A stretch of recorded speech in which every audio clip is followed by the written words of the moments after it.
ಎದೆಯಲ್ಲಿ ತುಂಬಿದ್ದು ಸ್ವಾಭಿಮಾನ, ನಮಗೂ ಕೊಟ್ಟಿದ್ದು ಸಮನಾದ ಸ್ಥಾನಮಾನ.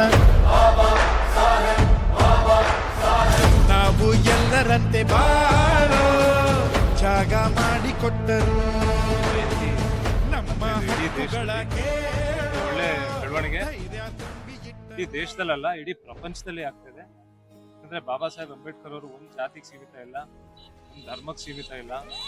ಅವರು ಸಂವಿಧಾನ ಬರೆದಿರಂತ ಮಹಾನ್ ವ್ಯಕ್ತಿ. ಸಂವಿಧಾನ ಎಲ್ಲಾರ್ಗೂ ಅನ್ವಯಿಸುವಂತಹ ಒಂದು ಪ್ರಥಮ ದಾಖಲೆ ದೇಶದ್ದು. ಅಂಥದ್ರಲ್ಲಿ ಅವರು ಒಂದು ಜಾತಿಗೆ ಸೀಮಿತ ಮಾಡೋದು ಬಹಳ ತಪ್ಪಿನ ಕೆಲಸ ನಾವು ಮಾಡ್ತಾ ಇದೀವಿ. ಆದ್ರೂ ಕೂಡ ಅವ್ರ ಹೆಸರು ಎಲ್ಲ ಕಡೆ ದೊಡ್ಡ ಮಟ್ಟದಲ್ಲಿ ಬೆಳೆದಿದೆ. ಅವರು ಸಮಾಜಕ್ಕೆ ಅವ್ರ ಕೊಡುಗೆ ನಾವು ಅದಕ್ಕೆ ಬೆಲೆ ಕಟ್ಟಕ್ ಆಗಲ್ಲ. ಇಂಥ ಒಂದು ಕೆಲಸನ ನಾನು ಭಾರತೀಯ ಬೌದ್ಧ ಮಹಾಸಭಾ ಬಾಬಾ ಸಾಹೇಬ್ ಅಂಬೇಡ್ಕರ್ ಅವರು ಸ್ಥಾಪನೆ ಮಾಡಿದಂಥ ಸಂಸ್ಥೆಯಲ್ಲಿ ಕೆಲಸ ಮಾಡ್ತಾ ಇದ್ದೀನಿ. ಇಡೀ ಕರ್ನಾಟಕದಲ್ಲಿ ಸ್ಟೇಟ್ ಪ್ರೆಸಿಡೆಂಟ್ ಆಗಿ ಕೆಲಸ ಮಾಡ್ತಾ ಇದ್ದೀನಿ. ಇದು ಫಸ್ಟ್ ಯುವಕರನ್ನ ನಾವು ಸಂಘಟನೆ ಮಾಡಬೇಕಾಗಿದೆ. ಬಾಬಾ ಸಾಹೇಬ್ರನ್ನ ಉತ್ತಮ ಸ್ಥಾನಕ್ಕೆ ಅವ್ರು ಯಾವಾಗಲೂ ಉತ್ತಮ ಸ್ಥಾನದಲ್ಲೇ ನಾವು ಉಳಿಸ್ಬೇಕಾಗಿದೆ. ಅವ್ರ ಹೆಸರನ್ನ ನಾವು ಕೆಳಗಡೆ ತರಕ್ಕಾಗಲ್ಲ. ಅದರಲ್ಲಿ ಅವ್ರ ಸಿದ್ಧಾಂತನ ಹೆಚ್ಚಾಗಿ ಪ್ರಚಾರ ಮಾಡಬೇಕಾಗಿದೆ. ಚಿಕ್ಕ ಮಕ್ಕಳು ಅವ್ರ ಸಿದ್ಧಾಂತನ ಮರಿಬಾರ್ದು. ಸಮಾಜಕ್ಕಾಗಿ ಹೋರಾಟ ಮಾಡಿದ್ರು, ಅವರು ದೇಶಕ್ಕಾಗಿ ಹೋರಾಟ ಮಾಡಿದ್ರು. ಅದರಿಂದ ಅವರು ನಮ್ಮ ಆಸ್ತಿ ಅಲ್ಲ, ಎಲ್ಲ ರಾಷ್ಟ್ರೀಯ ದೇಶದ ಆಸ್ತಿ, ಏನು ಇಡೀ ಪ್ರಪಂಚದ ಆಸ್ತಿ ಅಂತ ನಾವು ಹೇಳ್ಬೋದು. ಹೇಳಕ್ ಇಷ್ಟಪಡ್ತೀನಿ.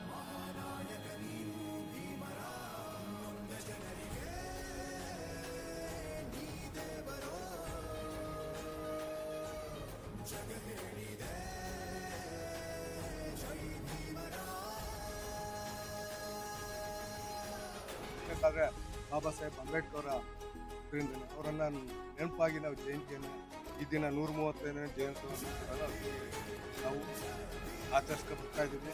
ಹಾಗೂ ನಮ್ಮ ಗ್ರಾಮದಲ್ಲಿ ನಾವು ಅವರ ಹೆಸರಾಗಿ ಅನ್ನ ಸಂತರ್ಪಣೆ ಕೂಡ ಈ ದಿನ ನೆರವೇರಿಸ್ತಾ ಇದ್ದೀವಿ.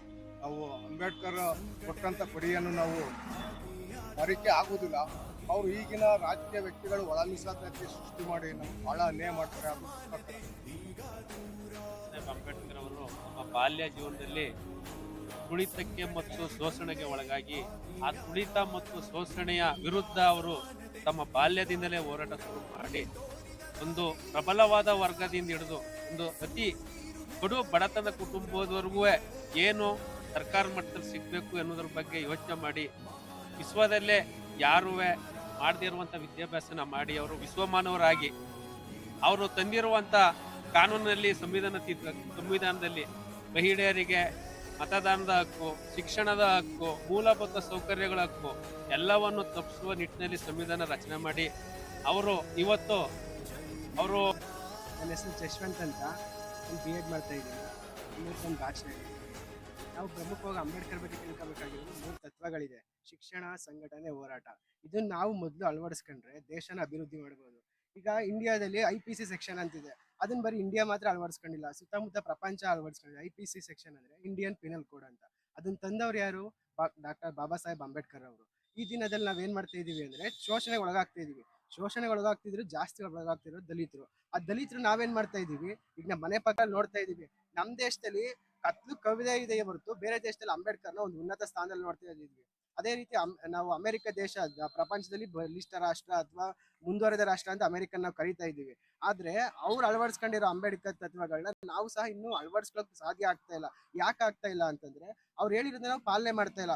ಪಾಲನೆ ಯಾಕೆ ಮಾಡ್ತಾ ಇಲ್ಲ ಅಂತಂದ್ರೆ ಯಾರೋ ಒಬ್ರು ತಿಳಿದವ್ರು ಹೇಳ್ತಾ ಇರ್ತಾರೆ, ದಲಿತ ನಾಯಕರು ಬೆಳಿಬೇಕು, ದಲಿತ ಮಕ್ಕಳು ಬೆಳಿಬೇಕು ಅಂತ ಹೇಳ್ತಾ ಇದ್ರೆ ನಾವೇನ್ ಮಾಡ್ತೀವಿ, ನಾವು ಆಗಲ್ಲ ಅಂತ ಹಿಂಜರಿತಾ ಇದೀವಿ. ಅದನ್ನ ನಾವು ಮುಂದುವರಿಸ್ಕೊಂಡು ಹೋಗಿ ದಲಿತ ನಾಯಕರುಗಳನ್ನ ಉನ್ನತವಾಗಿ ಬೆಳವಣಿಗೆ ಮಾಡ್ಕೊಳ್ಳೋದ್ರಿಂದ ಈ ಸಂವಿಧಾನ ಏನು ಉಳಿಸ್ಕೊಂಡು ಬೆಳೆಸ್ಕೊಂಡು ಹೋಗ್ಬೇಕು ಅಂತ